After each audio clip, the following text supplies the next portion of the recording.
Hello, my name is Jessica. Welcome back to Budget Freedom Books, and today I want to walk you through my updated budget planner that I have available on my website, budgetfreedom.com. You can check it out at any link. If you're on Instagram, it's in the bios, or if you're on YouTube, it's down below. I've updated. I'm really excited about it. I've added a lot of new goodies in it, and I want to just take you through this walkthrough, and show you exactly how I set it up, why I set it up the way I did, and how it can benefit you. So let's go check it out. Okay guys, so I'm going to walk you through the new updated budget planner from Budget Freedom. This is my cover that I went ahead and stuck on my binder. When you open it up, you come to this beautiful first page. Give you a little bit of inspiration here. Live the life you love the life you live. Tells you who the book belongs to, where to return it to if it's lost. This is really good information because this is all your financial data. If you leave it at work or in the park or wherever you might, if you take it with you and lose it, you want to get it returned to you. So if you fill out this information, it will help a good Samaritan to get your book back to you, and you'll get all your data back.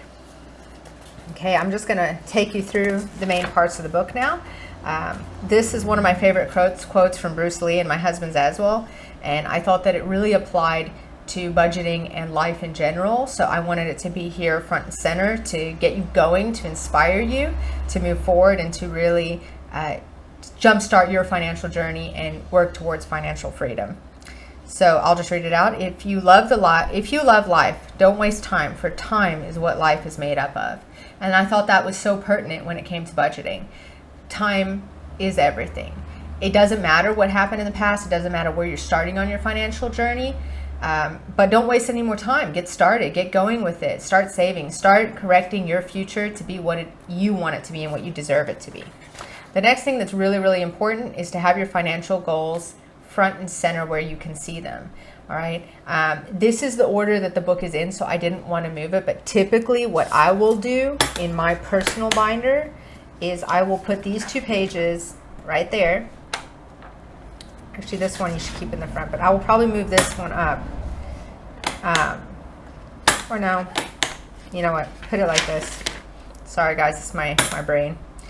I like my financial goals to be front and center. So every time that I open my binder to update my expense trackers, to compare something, to look up previous information, my goals are always there staring me back in the face so that I can keep them in my mind, focus on them, remind myself to work on them, because I wrote these goals at the beginning of the year in January. It is now almost the end of August, and you forget. The other day I was just looking at it when I was redoing the binder, and I forgot some of the things that I wrote down because with the whole situation of 2020, in life, some things have not gotten accomplished the way I wanted to. I haven't been working towards them with all the other distractions that have been going on. So it was really good for me to see them again and to focus on them and to go, all right, doesn't matter what's going on. I'm still going to work towards meeting all of these goals, or as many of them as possible within 2020.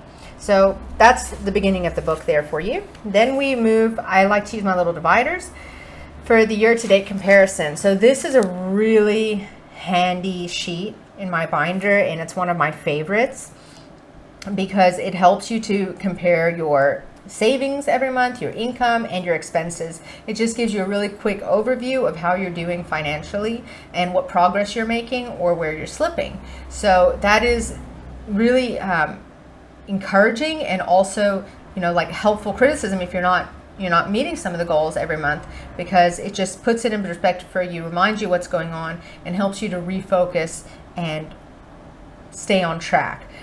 So I started this binder in June. I haven't filled in the other months yet. I will look them up in my old binder and fill them in. Okay, but so I wrote down my total income in June, my total expenses in June, and then the total amount that I was able to save in June, and then the same for July. So right now, on average, I save $431 in June and $443 in July. On average, you can see I'm saving $400 a month. That's really good. I'm happy with that. We want that number to get bigger, obviously, but as things come and go, especially having your own business, that's going to change every time. So that's okay. So you can see how you can very quickly, for 1 second, when you're getting down, when you're feeling depressed, like, I don't know if I'm making it on this journey, I don't know if what I'm doing is right, I'm not saving enough or whatever, you quickly come to this page and just look at this, and you'll quickly be able to encourage yourself and go, you know what, I'm doing pretty good. Even though it felt like I wasn't doing really good last month or the last 2 months, it's good. I am happy with my progress, and you'll be encouraged to move forward. And then if you keep this next year, if you are not sure how you're doing compared to the year before, you keep this in here, you can quickly flip back one page and you'll be able to see. And you'll be able to very quickly see, oh, look, last year, June, I did this. This year, June, I'm doing that. So it's a really handy sheet to have, especially the more you grow on your financial journey, because it will help you to, again, just stay in control and stay on top of your finances. So again, one of my favorite. I hope that you guys really enjoy it. If you have any questions, let me know. The next thing we'll move on to is the yearly bills. So these are bills that need to be paid once a year or twice a year. It's basically variable bills that are due every year, but they're not due on a monthly basis. So you might forget them, or they might catch you. Well, really forget. So I do like to list these in month order. So January, February, March, then I have May, June, July, August, October, December. So that way I am able to very quickly come through here and say, okay, that one is paid, that one is paid. I'm going to take these off now. I had them written before, but then I rewrote them for you guys. That's paid, that's paid, that's paid, paid, paid, paid. There we go. This one I'm still due on now.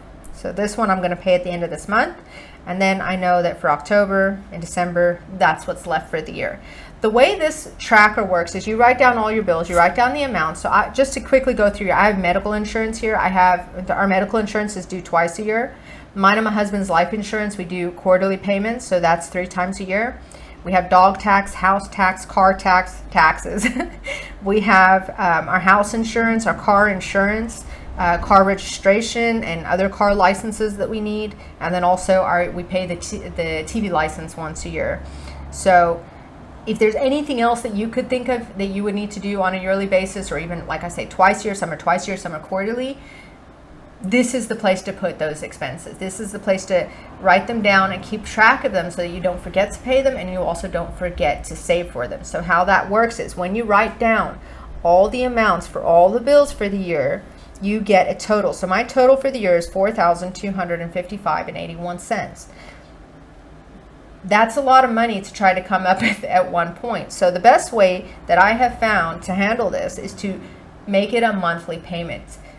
So on your monthly budget, you're going to have as a line item, a budgeted line item, your bills that need to be paid once a month. And you're going to save a smaller amount every single month and put it in a separate savings account, either a checking account, or if you prefer cash envelopes. I use a checking account personally. I have a separate savings account just for this, where I transfer the money every month. And that way, when these bills come up, I'm not stressed. I don't worry. I just go to that account, pay straight from that account. I take any early discounts I can get, because sometimes if you pay, right on time or even a few days early, then you can get, 5 or 10% off. So that's another great thing about having the money ready in your account. If you see an offer come through like that, you go ahead and jump on, quickly pay it, and take that 5% discount. That's money in the bank, guys. So $4,255.81 divided by 12 months is $345.65 a month that I need to save. So every single month, I am going to transfer $345.65 into my savings account for my yearly bills. And that way, again, as these bills come out through the year, I just go to that checking account and I pay directly from it, and I don't have any worries. And I know that as long as I'm saving this amount every single month, that I'm not going to be caught off guard with any of my yearly bills. Of course, unless you add a new one, then you're going to have to add it in. I hope that makes sense. This is another one of my favorites that's in my planner. It has been a game changer for my budget, because before I was always telling myself that, oh, I have another 3 months, so I'll have to pay that. I'll save it. I'll do it. And things always come up, and then it was always a crunch and a stress to pay these big bills that had to be paid. Since I've implemented this and started using this, it is smooth sailing, stress-free, and I just absolutely love it. So definitely another favorite. Then we can move on to our yearly bill tracker. Okay, I have a lot of favorites in this binder. I won't keep saying, but this is also another really cool one. This is a lot like your year-to-date comparison sheet, but it's for expenses that you want to track. Why would you want to do this? So that you can budget better the next year, and also just stay on top of your expenses. These are variable expenses that are generally change every month, but that doesn't mean that you don't want to keep them as regulated as possible. So the very first one for a lot of us is electricity. You know, electricity for me in the winter is a lot more expensive because I live in a very cold climate, and in the summer it's usually less than half. So me keeping track of how much I pay every month helps me to budget for those winter months. So I know when the winter months come, okay, I'm going to need about $400 a month for my electricity. Where in the summer I can go, okay, I can bounce around 150, 180. Here we had 177, but here was like 133, 139. So 150 covers me in the summer.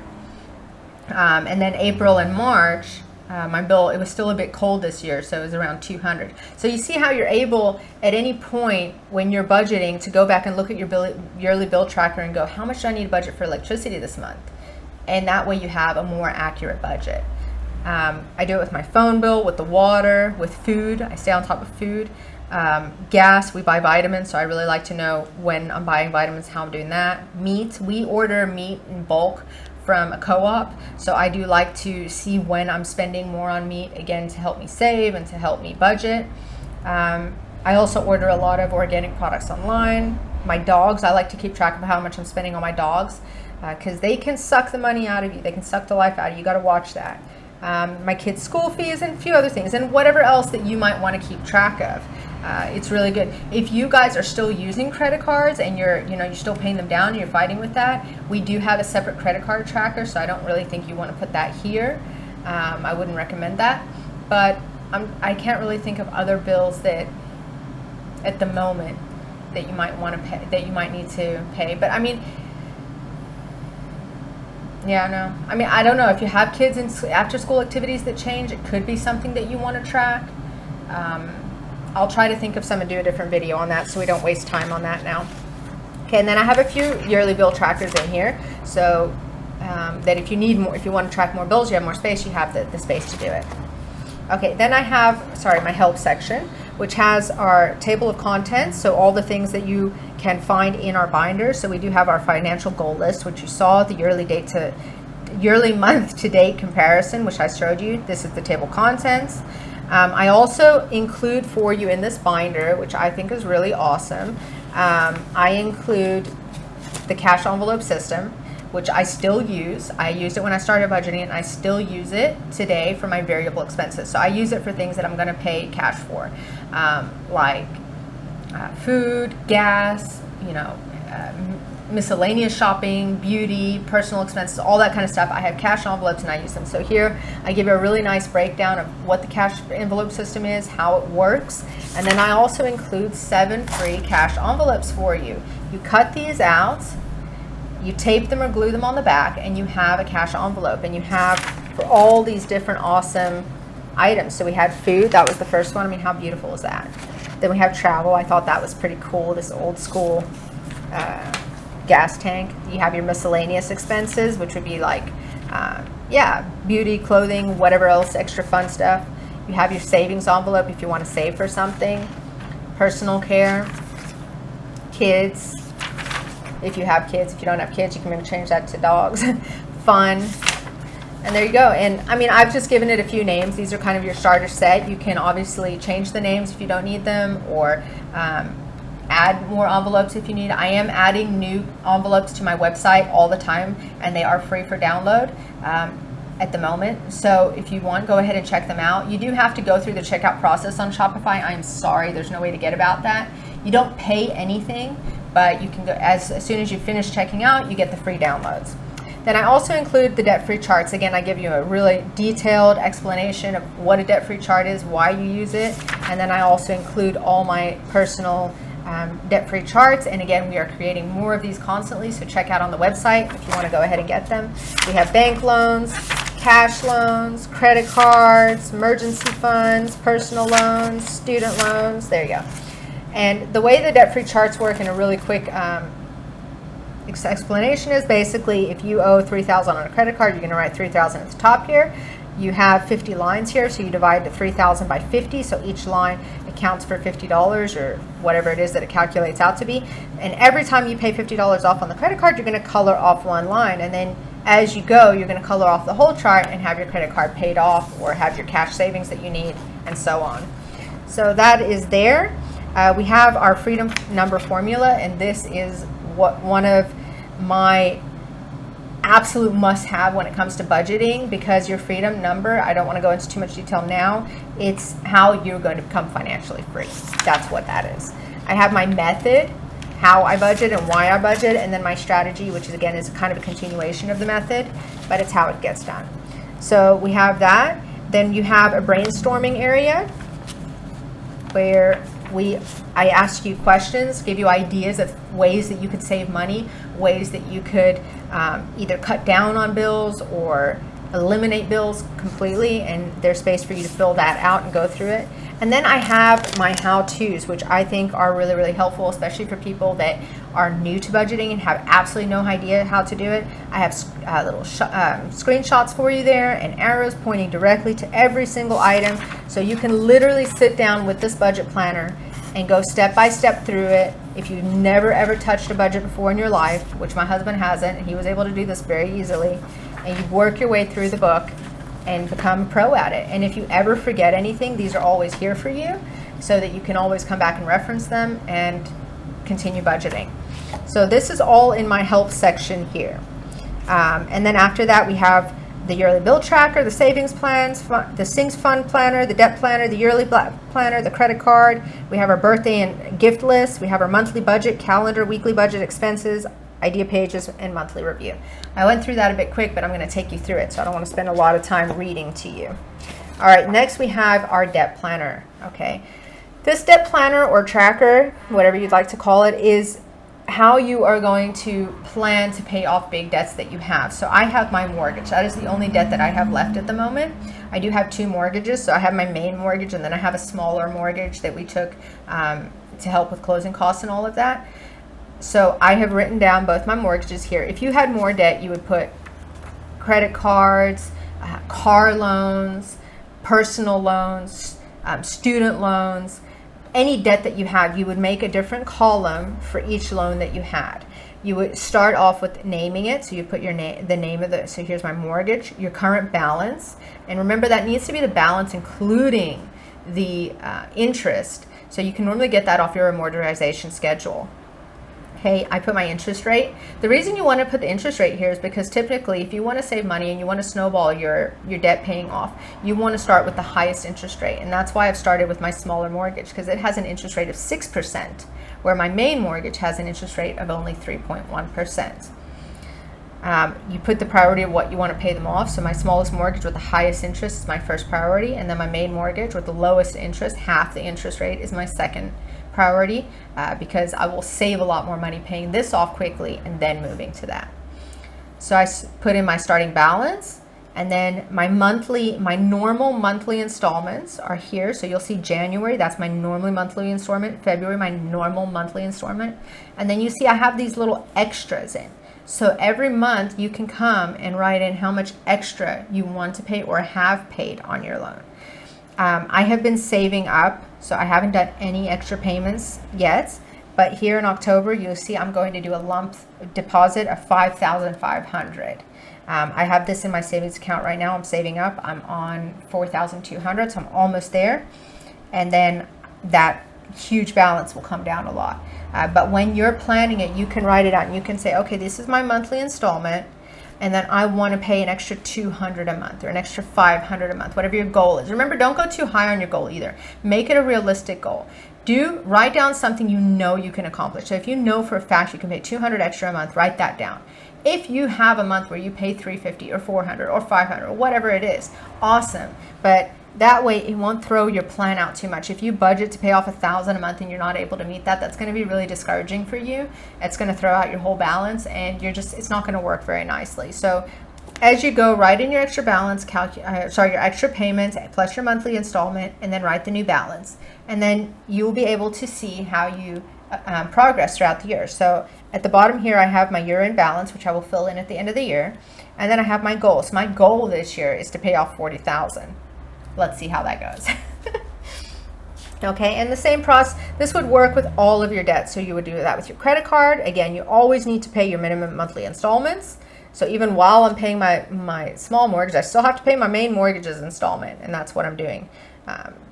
And then you write in any extra payments that you're making, and you see that how your progress continues throughout the month. So those are all the debt-free trackers.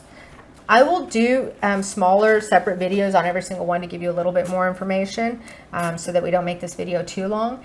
The credit card planner tracker, it's exactly the same as the debt tracker, so you can refer to that. We also have our savings planner.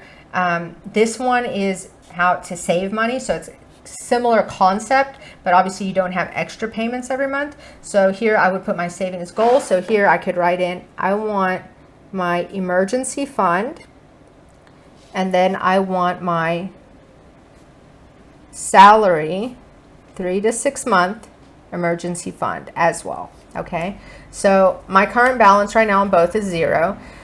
I cleaned out my emergency fund last month over the summer. This year has not been kind financially, so that's okay. So I'm going to start back on 0. My priority to save is going to be number 1 for my emergency fund, because my emergency fund, you always want to have that. Now that I've used it, my highest priority is to get that back full up and then start saving for the next one. So this is going to be number 2. Okay, my starting balance is 0. All right, my goal for my emergency fund is $5,000. So I'm going to write that down here at the bottom. And my goal for my 3 to 6 month emergency fund is $36,000. So I'm going to write that out there. Okay. And then you would calculate how much can I save every month to get to that goal. Okay. I don't have my calculator here now to do it, but you would take it. Realistically, I mean, we're in August, 1, 2, 3, 4, 5. If I were to say I want 5,000 by the end of December, I would need to save 1,000 every single month. I'm not able to do that right now. I think in these months, I probably will be able to. I will keep you updated with that. Obviously, I do my my budgets every month. So if you are watching me, you can subscribe, you can like and hit the bell notification, and you'll see my updates every single month. We'll keep you posted on that, but I know that these months are really strong, and I will most likely make all that money and be done with it by the end of the year. But if you are working on a salary and you don't have the income like I do, that varies, and well, you know, your strong months are, you know, if you can pay $100 a month, which I know is my minimum, go ahead and write that down. And then anytime you put in any extra money, you can just update your balance, and you can say like here, maybe, okay, plus whatever, and update your balance. So it's really nice and easy, and it's encouraging. It helps you keep track of your savings. If you're using cash envelopes to save, it's really awesome because you can assign one of these columns for every single cash envelope. So then you obviously, your name here would need to match the title, or sorry, the name on your cash envelope.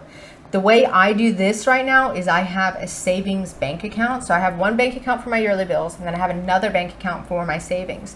So these two are my savings accounts. And I make sure that whatever the total is here in my balance matches my bank account. So right now, unfortunately, it matches the 0. But it started as soon as I start putting this money in. So when I have 100 at the end of August, or maybe more, depending on how much I can save, that balance there, plus if I had here, would equal my bank account for my savings planner. If I was having a different bank account for every single column, then my emergency fund bank account would need to match my balance here at the end of every month. And then I would have another bank account for my 3 to 6 month savings account. And the balance there would need to match that bank account every month. I hope that that's clear. And you can use these for small savings as well. I want to save also, you know, to like repaint the house and to, you know, fix the fence.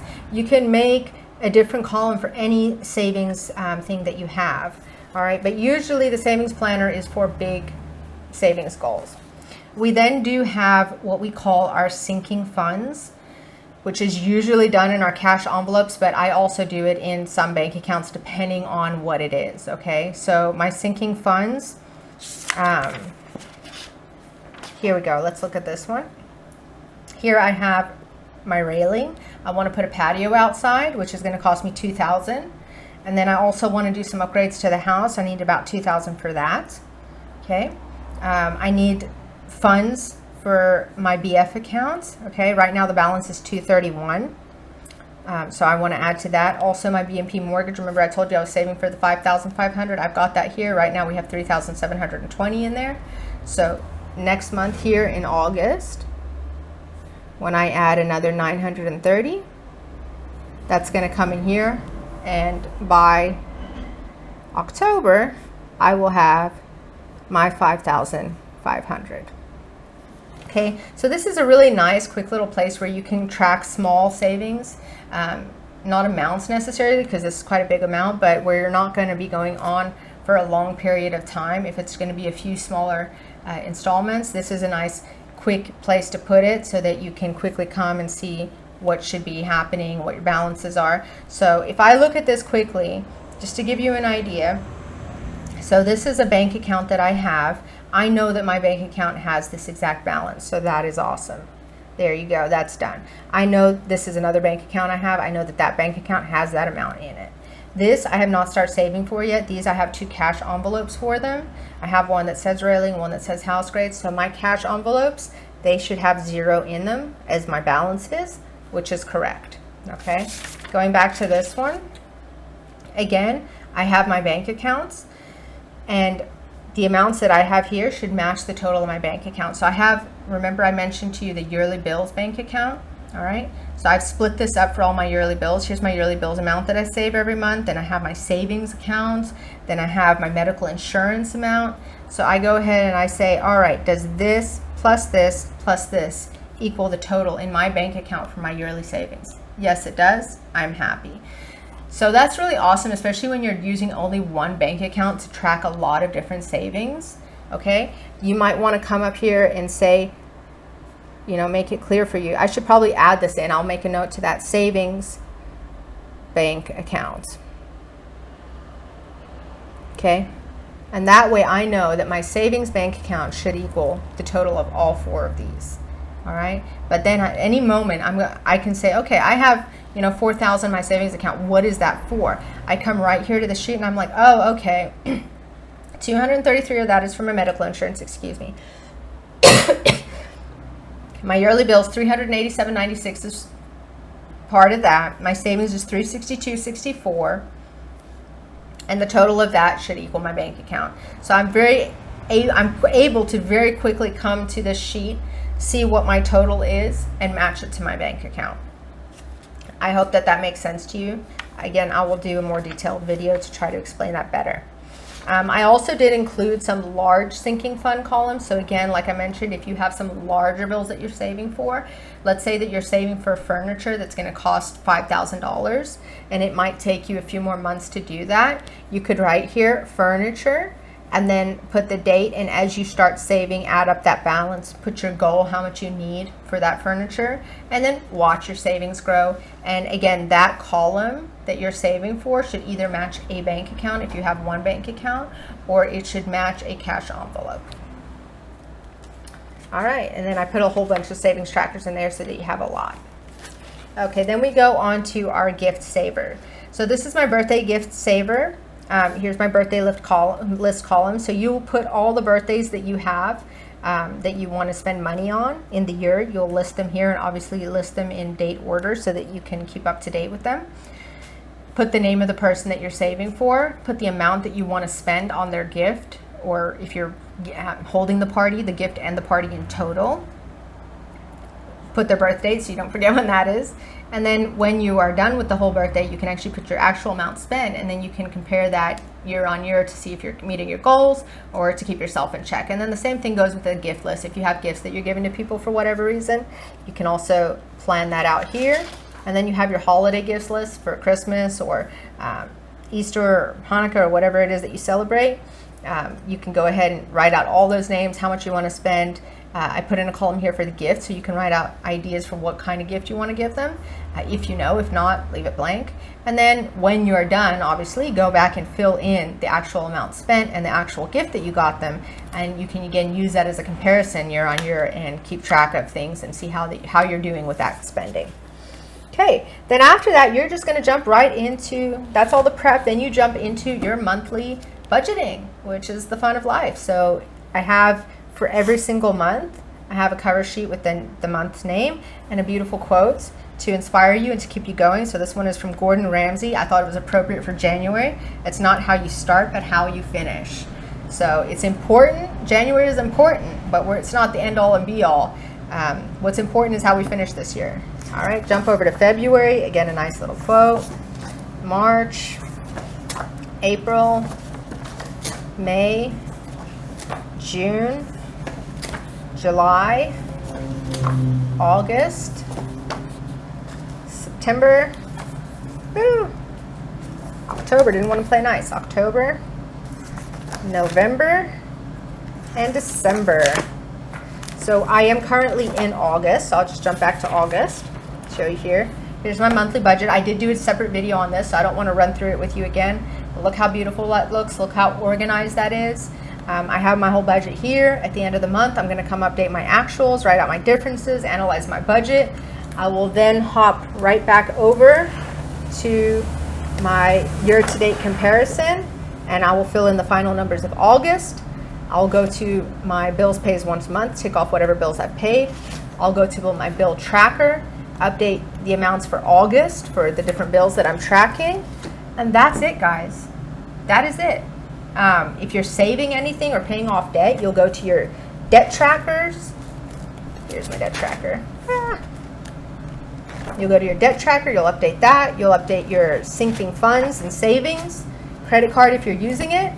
And the next month, you'll go on to the next month and do the whole thing again. So it's laid out really clean, really easy, really organized, and I try to keep it as simple as possible. I don't want you to have to do percentages and net worth calculations and all these other things that are really, really not that critical to monthly bookkeeping for the beginner, or budgeting, sorry.